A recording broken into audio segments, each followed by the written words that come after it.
Quand je suis devenu indépendant, je me suis rendu compte qu'en fait, mes passions reprenaient le dessus. J'avais, il y a quelques années, envie de pouvoir porter quelque chose dans lequel je pouvais m'identifier et qui pouvait aussi représenter aussi mes racines africaines. Et donc, cette idée m'est venue initialement durant le Covid, mais c'est exactement il y a un an et j'ai commencé à aller étudier, me former sur mon histoire. J'ai commencé à mettre les bases et c'était parti.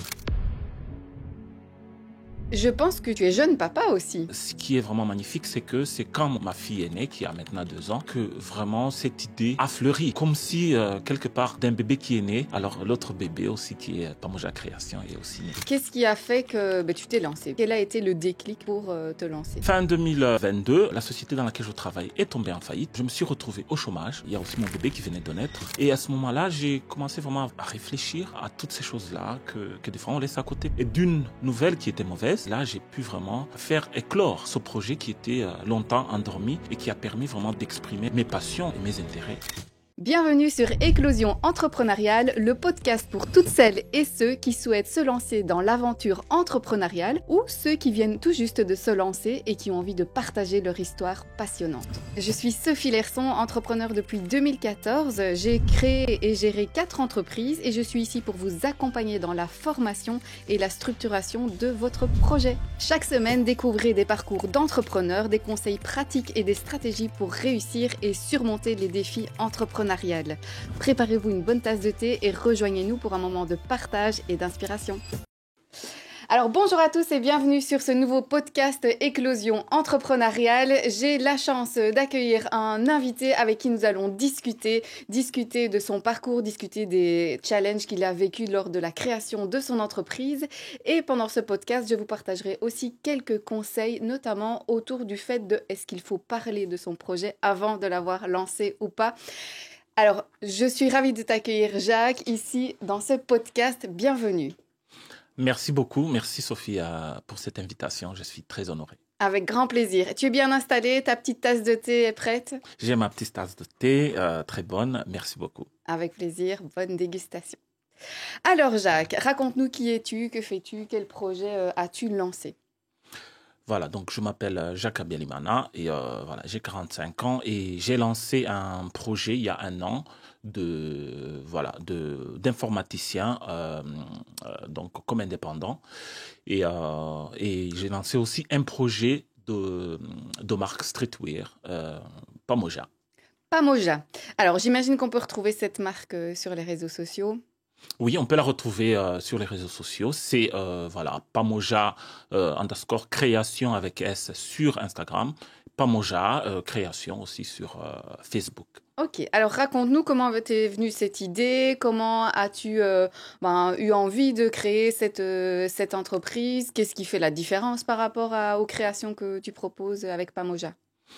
Alors, j'avais vraiment, il y a quelques années, envie de pouvoir porter quelque chose dans lequel je pouvais m'identifier, et qui pouvait aussi représenter aussi mes racines africaines. Et donc, cette idée m'est venue initialement durant le Covid, où j'ai un peu mis quelques bases, mais c'est exactement il y a un an, quand je me suis retrouvé au chômage, que je me suis vraiment assis et j'ai commencé à la créer, j'ai commencé à aller étudier, me former sur l'art africain, sur mon histoire, et j'ai commencé à concrètement mettre les bases, et voilà, et c'était parti. Ok.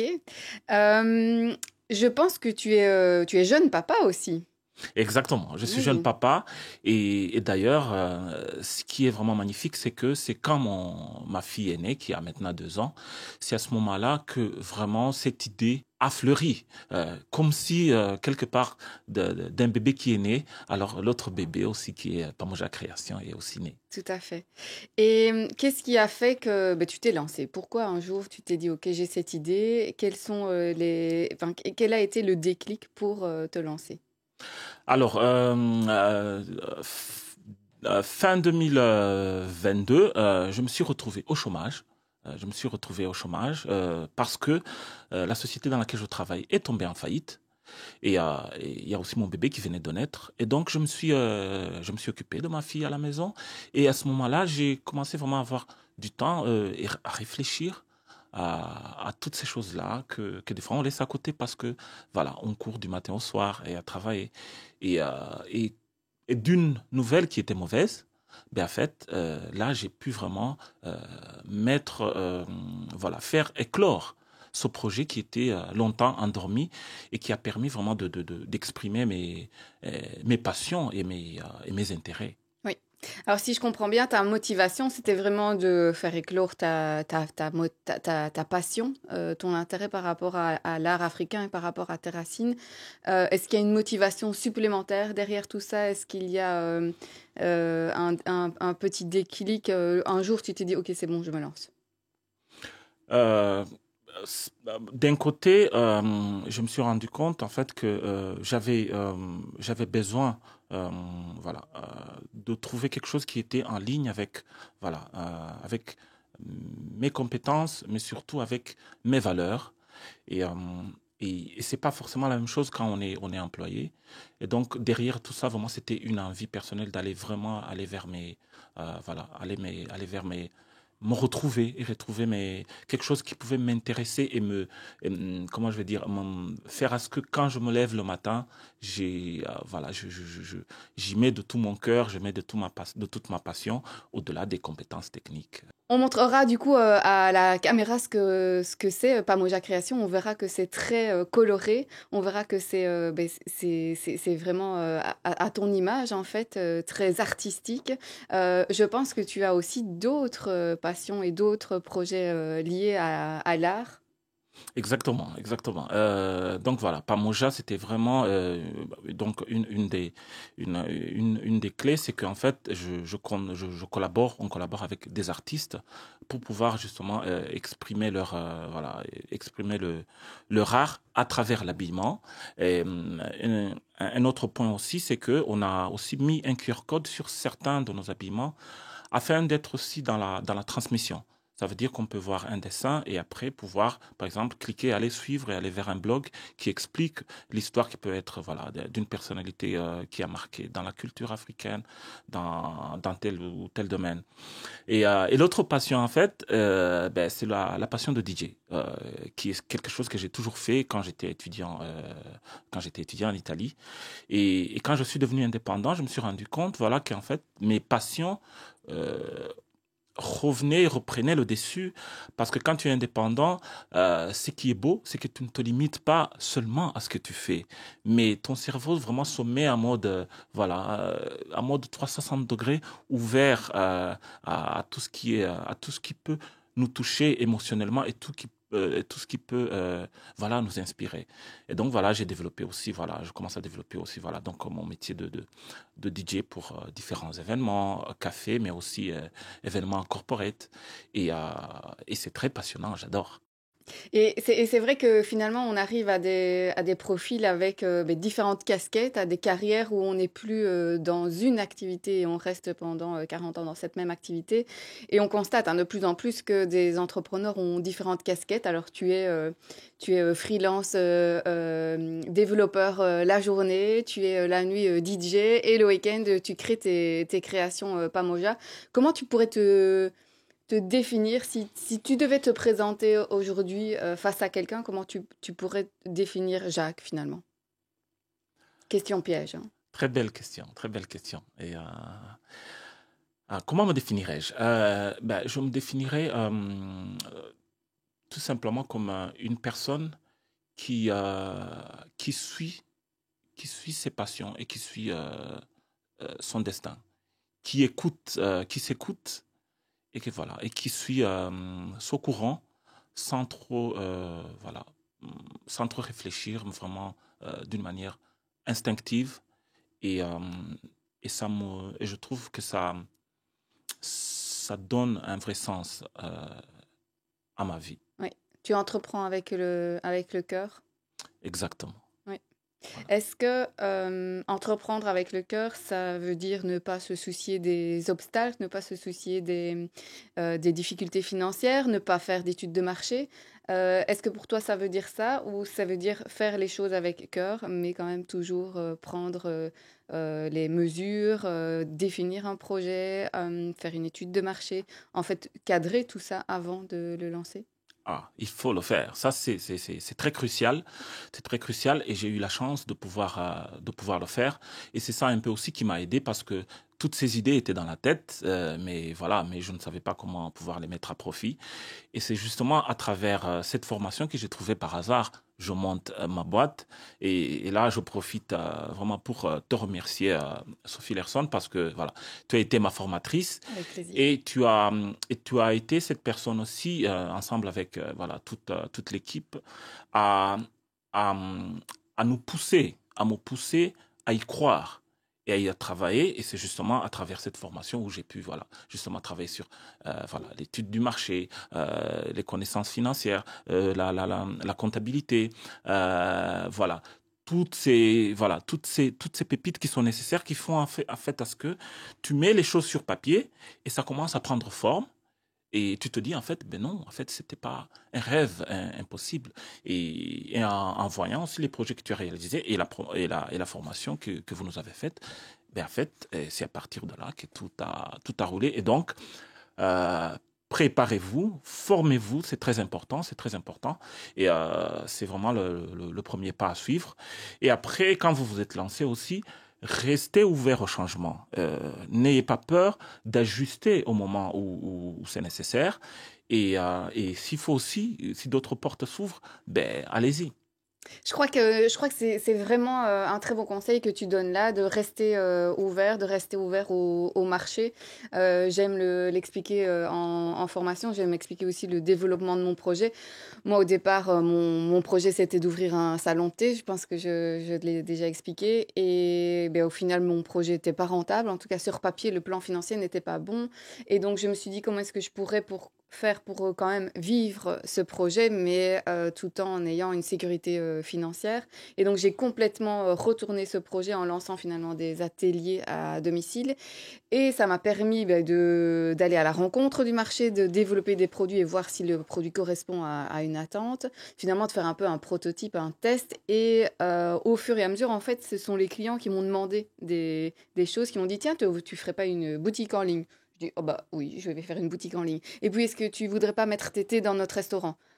Ok, on va mettre les thés à la carte. Et puis, est-ce que tu voudrais pas créer un thé sur mesure? Ok, on va créer un thé sur mesure. Et donc, en fait, effectivement, le fait d'être ouvert, alors, toujours en mesurant l'impact sur l'image de ta marque, l'impact sur les chiffres de ta société, mais toujours en restant ouvert par rapport à ce que finalement le marché te demande et ce que ton cœur et ta passion répondent en fait. C'est Ouais. exactement ça. Ouais, Ouais. ouais. Alors, ça me fait penser à une question que souvent beaucoup d'entrepreneurs me posent, c'est oui, mais j'ai peur de parler de mon projet. J'ai peur de dévoiler mon idée parce que j'ai peur qu'on me la vole. Est-ce que cette peur, tu l'as eue? Oui, je l'ai eu aussi.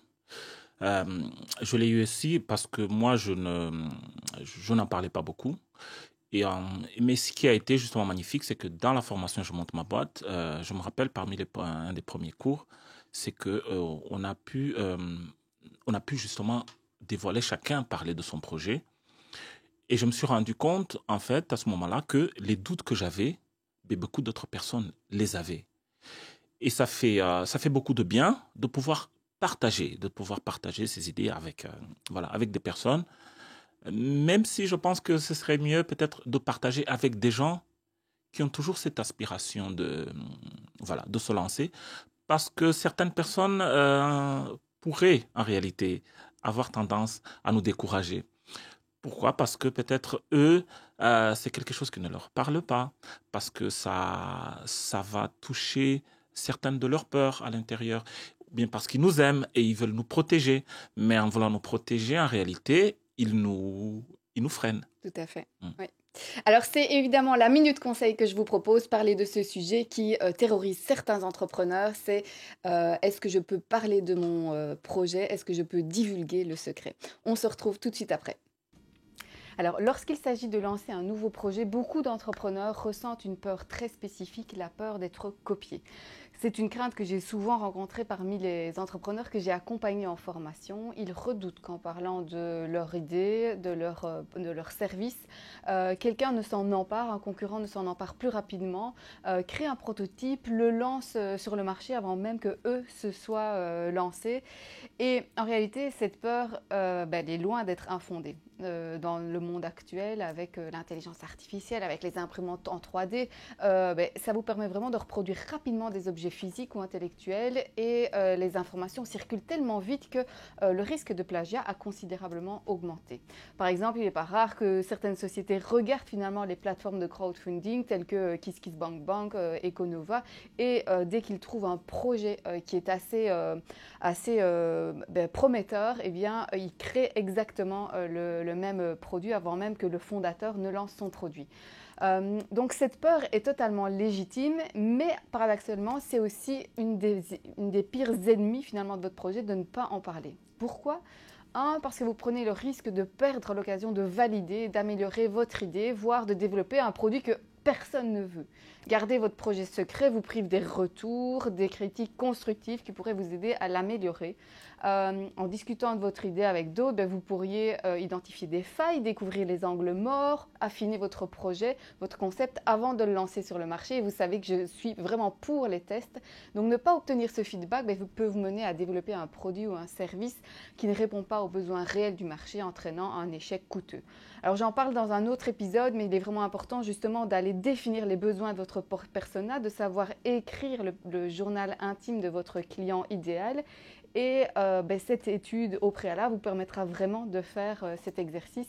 Et donc si vous n'osez pas parler de votre projet, vous manquez cruellement cette information. La deuxième raison, c'est que vous manquez le fait de fédérer autour de votre projet. Parler de votre projet dès le départ, ça va vous permettre de créer une communauté autour de votre idée. Cette communauté peut devenir même vos premiers clients, vos ambassadeurs, vos partenaires, des investisseurs même.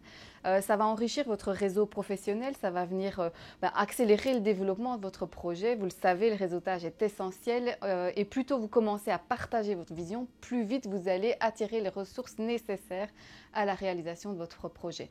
En le partageant, vous avez l'occasion de commencer à construire ce réseau et votre marque, évidemment, avant le lancement officiel. Et les premières impressions vont vous permettre vraiment de créer une identité autour de votre marque, une cible autour de votre marque. Ça va vous permettre de définir le message et d'avoir une perception globale de ce que les gens auront autour de ce service ou de ce produit. Et donc, une marque bien définie peut vraiment être un atout précieux pour vous différencier sur votre marché qui est concurrentiel. Alors, si vous n'osez pas parler de votre projet, troisième risque, c'est que vous perdez des opportunités de collaboration et de financement. C'est finalement un risque que vous prenez, c'est si vous restez trop discret, eh bien vous ratez l'occasion de trouver des partenaires, des investisseurs qui pourraient vous aider à concrétiser votre projet.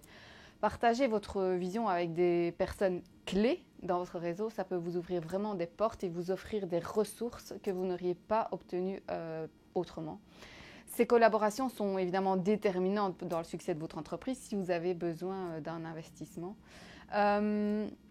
Donc ça, c'est vraiment les 3 raisons pour lesquelles je vous invite à parler de votre projet. Mais une des raisons pour laquelle vous ne voudriez pas parler de votre projet, eh bien, c'est la vulnérabilité, le fait d'avoir peur qu'on vous copie.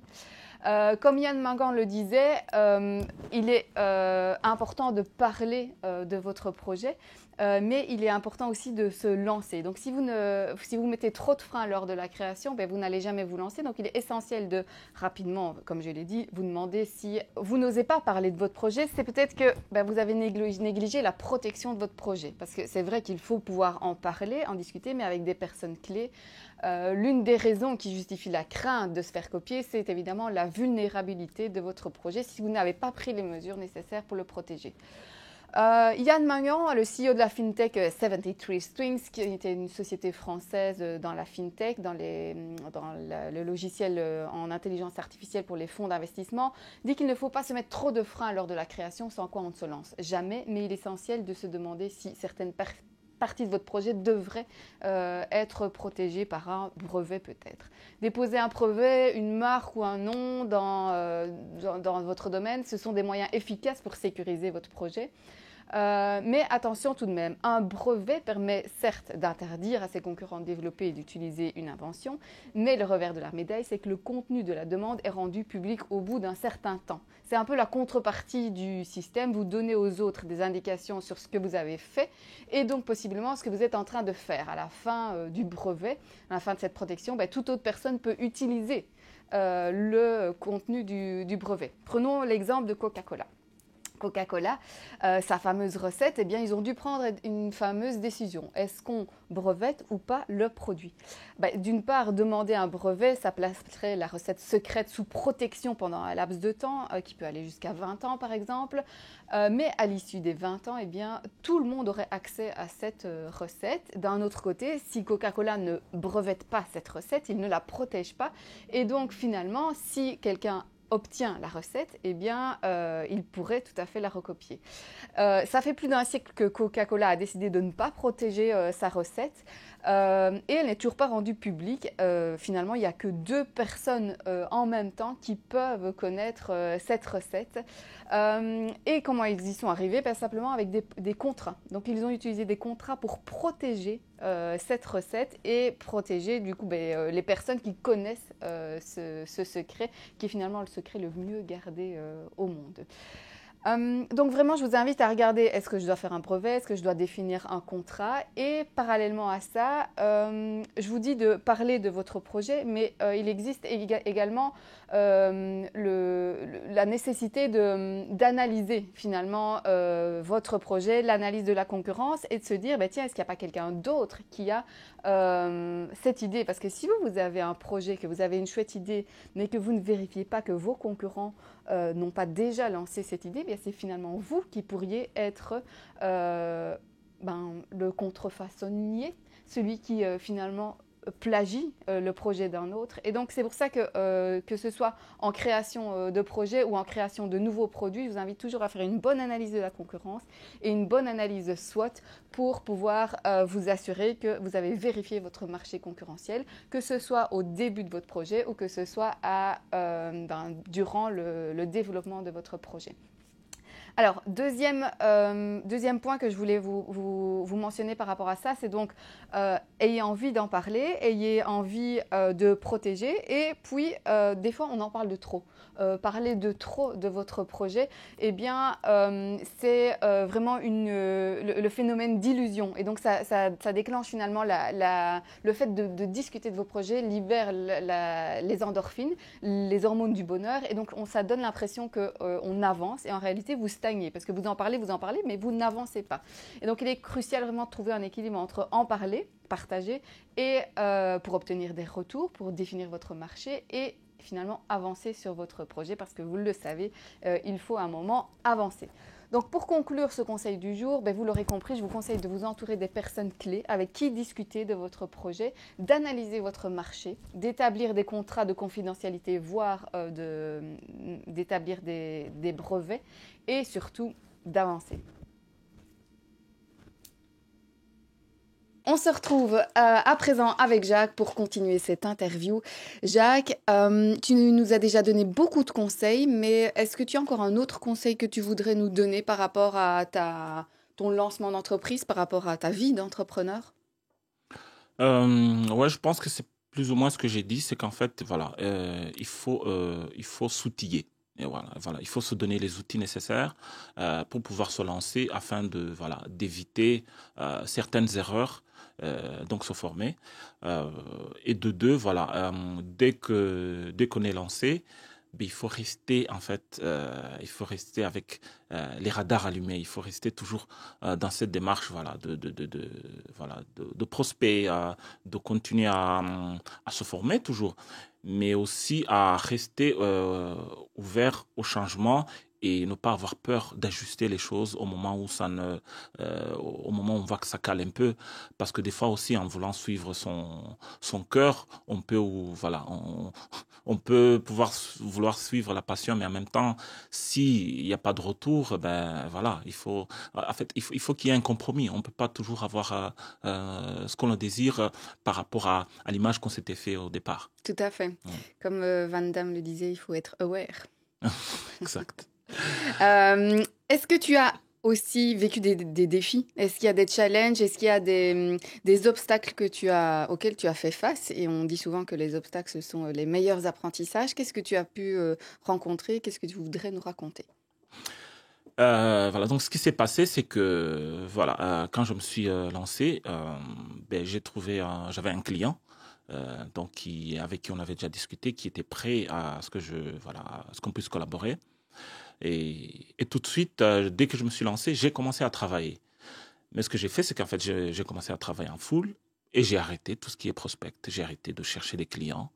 Et ce qui a fait que, en fait, c'est que après quelques mois que j'avais terminé mon projet, mais je n'avais plus rien. Et ça, voilà, ça c'est une erreur à éviter. Il faut essayer d'avoir, voilà, un, deux, trois clients. En tout cas, rester toujours à la recherche. Sinon, voilà, c'est que après on se retrouve avec un trou. Alors que voilà, il faut qu'il y ait une certaine continuité.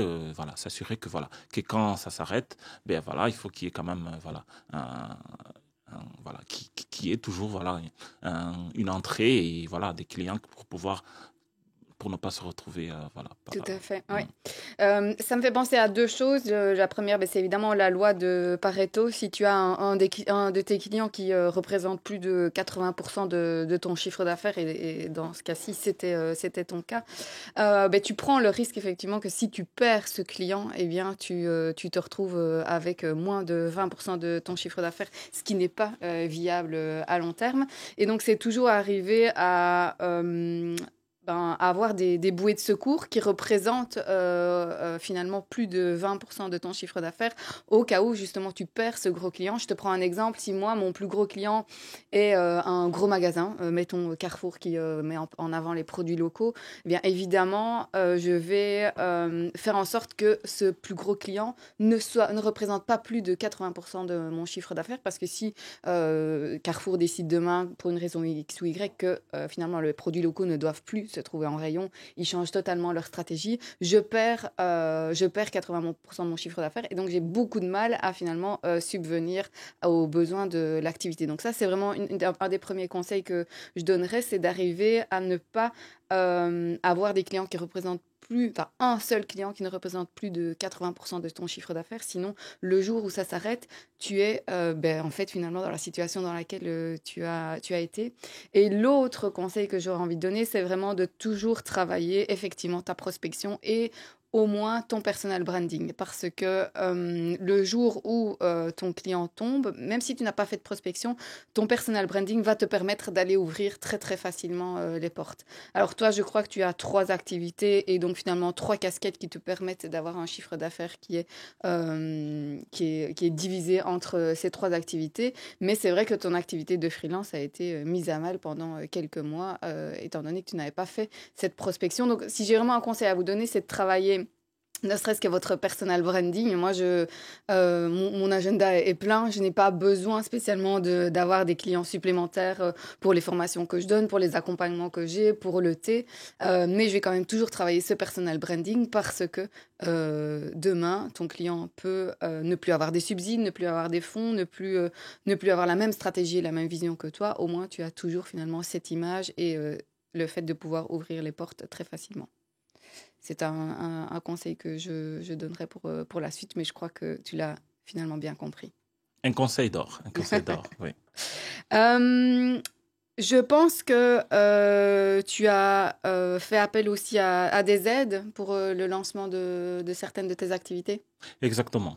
J'ai eu droit donc j'ai fait une demande d'une aide Airbag, qui est une aide qui est octroyée donc aux indépendants qui se lancent en indépendant Total. En indépendant total, exactement. Et cette aide m'a été octroyée, et justement cette aide m'a beaucoup aidé pour rebondir, et m'a aidé pour pouvoir faire des formations justement qui m'aident maintenant, qui me permettent maintenant de pouvoir aussi comment je vais dire faire certaines activités que au départ je ne pouvais pas faire, et donc c'est très important. Il faut aussi voir ces aides là qui sont là et qui nous aide à pouvoir nous lancer, vu qu'au départ, forcément, on n'a pas souvent les finances nécessaires. Oui, alors je le rappelle, hein, l'aide Primeback, c'est 12 500 euros divisé en 4 primes et que tu vas recevoir sur l'espace de 2 ans. Et donc, c'est vraiment pour les indépendants à titre complémentaire qui font le grand pas et qui deviennent indépendants à titre principal. Est-ce que tu as des stratégies de marketing, puisque tu sais que c'est mon dada, le marketing digital, tout ce qui est expérience client, est-ce que tu as des stratégies de marketing digital que tu mets en place? Qu'est-ce que tu utilises? Quelle est ta façon de travailler ton marketing pour tes activités? Alors évidemment, selon les activités, il faut ajuster. Par exemple, moi, ce que j'ai fait pour ce qui est, par exemple, de ma marque, Pomoja Création, c'est qu'au départ, si j'ai créé un e-shop, mais je me suis rendu compte en fait que voilà, l'e-shop, tu vas faire j'ai fait donc de la promotion en ligne sur Facebook, sur Instagram, mais ceci n'est pas insuffisant parce que voilà, une marque, il y en a beaucoup, les gens ne connaissent pas vraiment, ne savent pas, et donc je suis allé vers les gens. Ça c'était à travers donc les expositions et les festivals. Et ça, par exemple, ça a vraiment beaucoup donné parce que voilà, là, vraiment, tu crées de l'intérêt. Les gens arrivent, vous discutez, ils comprennent la motivation, le pourquoi, le comment. Ils touchent la matière. Ils voient vraiment. Et à partir de là, en fait, ces personnes-là, après, c'est eux qui génèrent du trafic sur le site. Et par contre, ce qui est de la consultance informatique, là, donc c'est plus à travers les mailings, LinkedIn, pour être précis. Là, c'est par là que j'ai pu trouver mes missions, LinkedIn, ou bien des sites comme ICT Job. Et, mais aussi, en ce moment-là, aussi, et les foires aussi, par exemple. Et, mais les... Voilà, je trouve toujours que cette touche d'aller vers les gens, d'aller surtout donc à travers les foires, c'est quelque chose qui a une marche en plus par rapport à se limiter que sur les emailing, sur les réseaux sociaux. Oui. Évidemment, les réseaux sociaux fonctionnent toujours. Oui, oui, oui, c'est Mm. ça. Je pense qu'effectivement, il y a toujours une stratégie qui est plutôt offline, hein, donc le bouche à oreille, être présent sur des événements en physique, d'avoir ce contact avec les personnes en vrai. Et puis après, on a finalement la stratégie de marketing online qui vient asseoir tous ces échanges tous ces échanges que tu as eu offline. Et donc avoir ce mix entre les deux et de ne pas être qu'une marque online, mais vraiment avoir ce côté, ben oui, on est bien là, on est bien présent dans un magasin à Bruxelles, on est bien présent sur une foire et je l'ai rencontré, le vendeur, sur le marché un tel ou un tel. Ça permet vraiment d'avoir ce contact, ce lien humain, ce lien authentique finalement que beaucoup sont à la recherche, surtout quand on est sur un produit qui est fait maison, qui est local, qui raconte une histoire. Donc, je pense qu'avoir cette stratégie et online et offline, ça reste toujours la stratégie gagnante actuellement. Exact, exact. Ouais. Alors, Jacques, avant de terminer, est-ce que tu as encore quelque chose à nous raconter? Est-ce que tu as envie de dire quelque chose? C'est ton moment, c'est ton instant. Voilà, moi, ce que je voulais juste dire, voilà, donc aux entrepreneurs, à toutes les personnes qui ont une passion et qui ont envie de la voir éclore, voilà, allez-y, n'hésitez pas, prenez le temps nécessaire, mais sachez que on n'est jamais vraiment prêt à 100%. Donc, même dans l'imperfection, lancez-vous, voilà, approchez les entrepreneurs qui l'ont déjà fait, approchez les formateurs et les centres de formation, et puis voilà, écoutez votre cœur, et voilà. La vie est belle quand elle est vécue, voilà, fondée sur ses propres valeurs. Merci. Exactement. Merci beaucoup. Et ben, tu reviens quand tu veux et on fait un petit chin-chin. Chin chin. Chin-chin.